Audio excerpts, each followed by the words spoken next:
Hey guys, today I wanted to show you how I painted this landscape using gouache paint. So I actually painted one yesterday and I've just repainted it today so I could make a proper tutorial showing you guys my step-by-step process.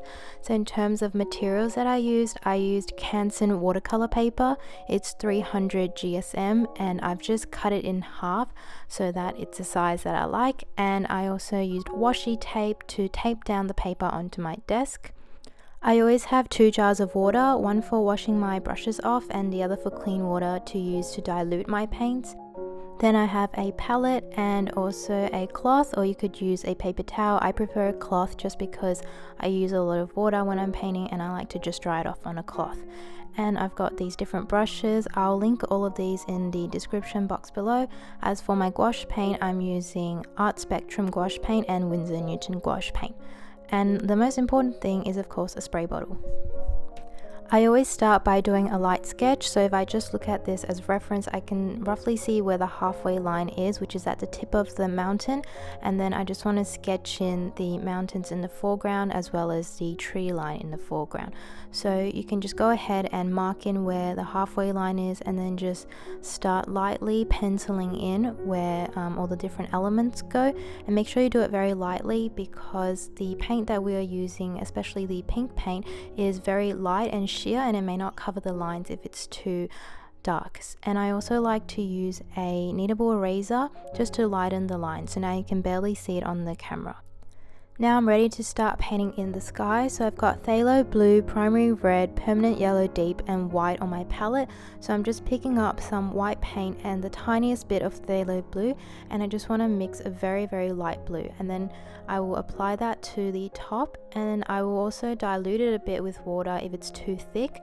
If you find your paint isn't spreading enough, just put in some water, and if you find that your paint is too sheer, then just add more paint.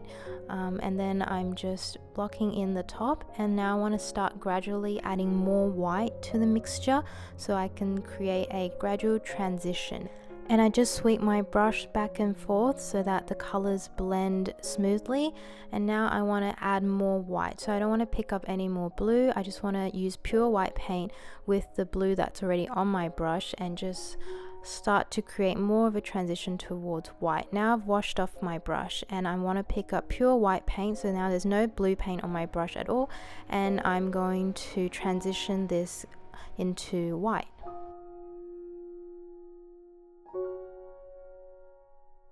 Now I want to pick up some primary red and mix it with white to create a really light pink, and I want to add in a bit of permanent yellow deep so that it's a little bit more of a peachy pink color.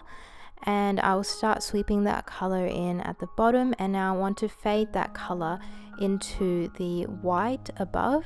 So the best way to do that is to just keep lightening the color, so add more white to the pink mixture and just slowly bring the color up, and then you should get to a point where you want to just use pure white paint to really blend out the colors and create a smooth, seamless transition.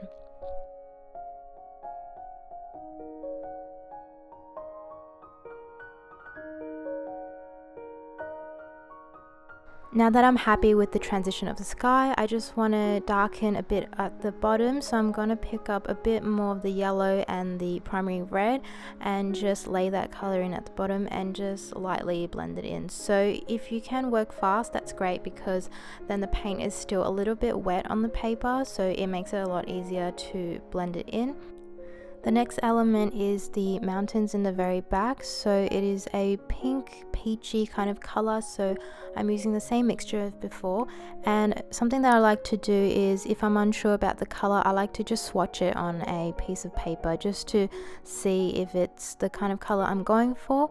And then now I'm applying this color onto the paper, and one thing you always have to keep in mind when you're using gouache is that darker paints dry lighter and lighter paints will dry darker. So when you're trying to judge whether the color of the paint you've mixed is too light or too dark, always just remember that if it looks too light at the moment, it's going to darken once it's dry, and if it looks too dark right now, it'll lighten once it's dried. So always keep that in mind.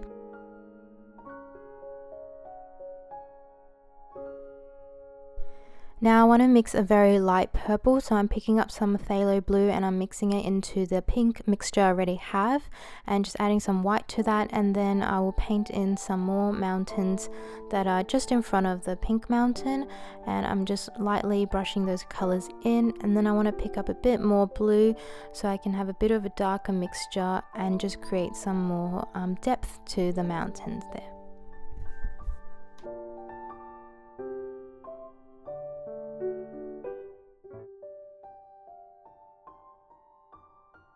Next, I want to add some black to my palette as I'll need this to paint the mountains in the foreground, and this is also where the spray bottle comes into play. So I like to spritz my paint every once in a while just so that it doesn't start to dry up. I like to keep it a buttery texture so it's a lot easier to use. And now I'm mixing ultramarine blue with black and a bit of phthalo blue, and I'm painting in the mountains in the foreground. So I'm starting with a darker mixture, and then I want to just mix in more white and start to fade it out into a lighter blue. So this step can take a bit of time. I went back and forth quite a bit just trying to get a smooth blend on the mountains, but basically I'm just using those three colors, so phthalo blue, ultramarine blue and black.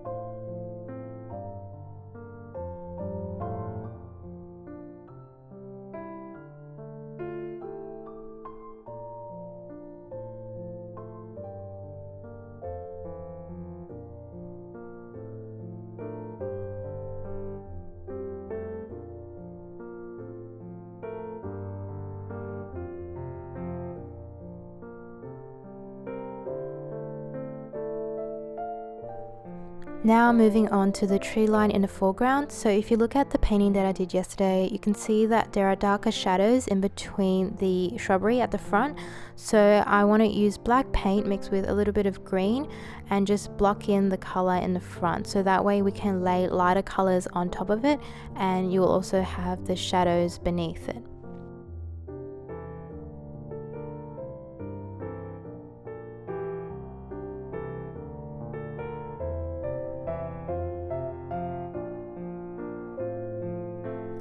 At this time I want to spritz my paint again just to stop it from drying, and sorry if my hands look a little bit funny, I just don't want to get any of the water onto my painting.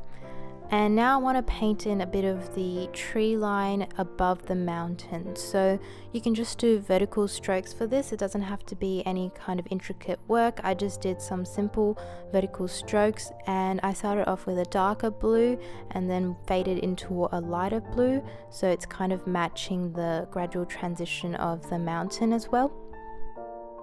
Now I'm mixing the same dark color as I did before for the background, so I'm just using black paint mixed with a little bit of green, and I'm starting to paint in the tree line in the foreground. So I just like to paint in a vertical stroke first, and then I'll add on the branches or the leaves next to it.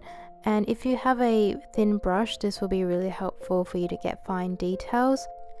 I also like to map in where the trees will go, so I'll start doing vertical strokes just so I know where I want to place all of the trees.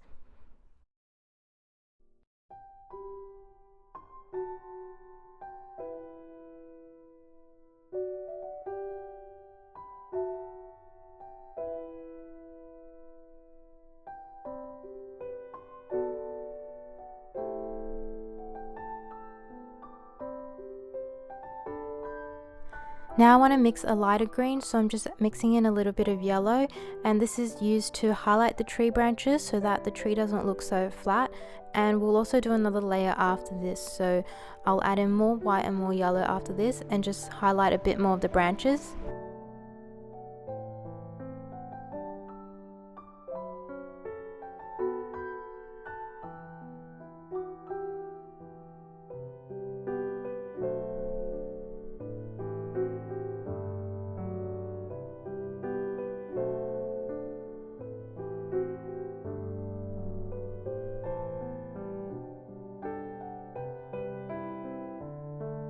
Moving on to the shrubs in the foreground, I'm using black with green again, but I want it to be just a little bit lighter than the background color we've already put in.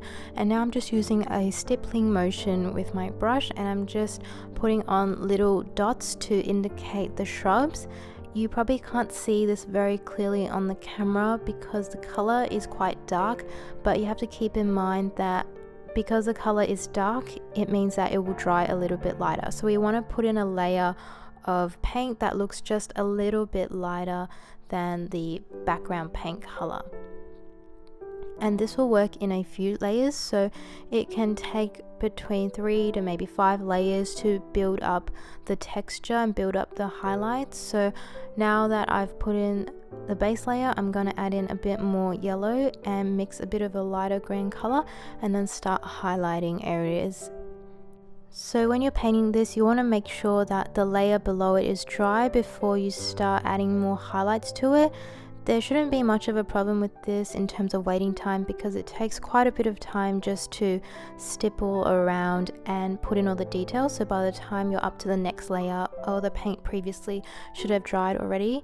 If it's not dry and it's wet and you try to layer more colors on top, then it will start to muddled together and it won't look as crisp and clean. So one of the questions that I got on Instagram was, how do you paint details when using gouache without getting it mixed up?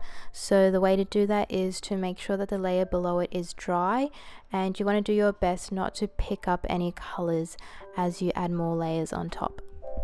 Another question that I received was, how do you get a nice consistency for gouache in terms of water to paint ratio? I think this is something that you just learn over time as you play around with the medium more. So when I first started out with gouache, I really struggled to understand how to use water with it. I was so used to using acrylic paint, which didn't really involve using water to dilute the paints. So when it came to using gouache, I was really confused by how I should add water. But over time, I've just learned what is the best consistency, and I like to just add water slowly. So I'll always just dip a little bit of water and then add it to the paint. It's easier to add more water than it is to take away water from your paint. So I like to just do it slowly, and then when I find that nice buttery texture, that's when I know I've got a nice consistency to work with. A spray bottle is also a very essential thing to have when you're working with gouache, because if the paint starts to dry, it's going to be hard to try and get a buttery consistency without over diluting it. So I always use a spray bottle when I'm working with gouache, and I'm spraying it every maybe 5 or 10 minutes. Now I want to add some more color to the bushes, so I've mixed some spectrum red with a bit of white and a little bit of green, and I'm just dotting in some details here and there so that there's a bit more interest in the bushes and that it's not just one color.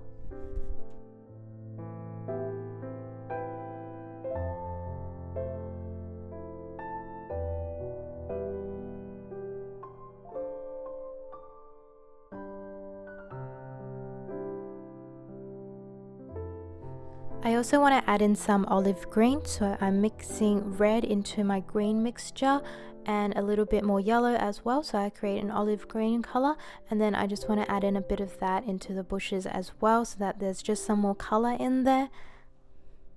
At this point, you can choose to stop whenever you like. It's really up to you. If you're happy with how it looks, then you can call it done. Just to let you know, I got this reference off of Pinterest, so I will link that in the description box so you can refer to the original photo when you're painting.